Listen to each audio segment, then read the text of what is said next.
So hi guys, welcome back to another video comics. तो कैसा आप लोग? तो आज अपन पढ़ने वाले हैं डेप्रीसिएशन के बारे में। ये नाम कुछ सुना सुना होगा।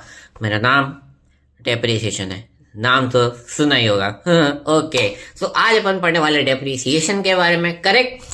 सो कल हमने पढ़ा था फाइनेंशियल स्टेटमेंट क्या क्या होते हैं। तो उसमें पीएनएल ट्रेडिंग था, जो ये बताता है the net results of the business, कि वो आप बिजनेस करने से आपको प्रॉफिट हो रहा है या नुकसान हो रहा है। कोई भी काम करते हैं तो वो क्यों हो रहा है, तो that is the profit and loss account. Second, balance sheet as on the date. As on the date मतलब आज की तारीख पे 31 पे मेरे पास कितने एसेट्स कितनी लायबिलिटीज है, वो स्टेटमेंट बताता है। And the last is cash flow statement. वो ये बताता है कि बिजनेस कहां से पैसा ला रहा है एंड बिजनेस कहां पैसा उसको यूज कर रहा है, वो ये बताता। आज अपन पढ़ने वाले हैं डेप्रिसिएशन के बारे में, कैसे एडजस्टमेंट किया जाता है। तो let's start without wasting any time. देखो बेटा, डेप्रिसिएशन मतलब क्या?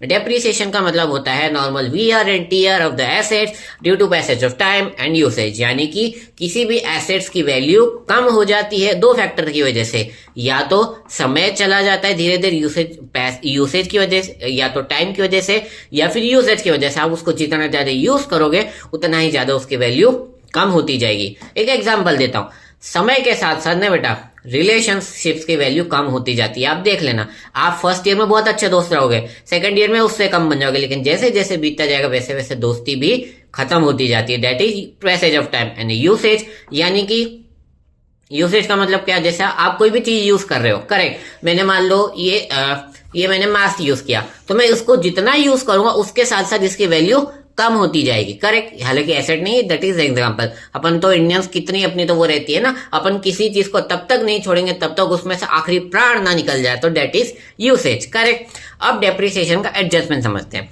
फर्स्ट एडजस्टमेंट क्या? डेप्रिसिएशन आता है debit side of the profit and loss account. Depreciation एक एक्सपेंस है, लेकिन कैसा एक्सपेंस है? नोशनल है। कोई रियल में आप खर्चा नहीं करते हो। मैं रियल पे इस एसेट के ऊपर कोई खर्चा नहीं कर रहा हूं, लेकिन फिर भी हम उसको डेबिट साइड में डेप्रिसिएशन लिखते हैं। तो first adjustment that is depreciation. Notional expense है लेकिन फिर भी उसको लिखा जाता है according to the matching concept. ठीक है, मैचिंग कॉन्सेप्ट ये कहता है कि अगर किसी चीज से इनकम हो रही है तो उसी सेम पीरियड में उसके लिए एक्सपेंस भी होना चाहिए। तो that is depreciation concept. The last one is, जब आप बैलेंस शीट में एसेट साइड में जब प्लांट एंड मशीनरी या फिर कोई भी एसेट लिखते हो तो लेस डेप्रिसिएशन करके लिखा जाता है उसकी नेट वैल्यू हमेशा। तो first adjustment that is PNL के डेबिट साइड में, एंड सेकंड एडजस्टमेंट की बैलेंस शीट में एसेट में से आपको वैल्यू माइनस करनी होती है। क्यों? क्योंकि वो जो डेप्रिसिएशन उसकी वजह से उसकी वैल्यू कम हो रही है। तो यही तो आपका था कि ट्रू एंड फेयर व्यू दिखाना है। तो डेप्रिसिएशन माइनस करके उसकी असली वैल्यू जो है वो डेप्रिसिएशन में क्या बात आती है। तब तक के लिए ta-ta, goodbye, be happy.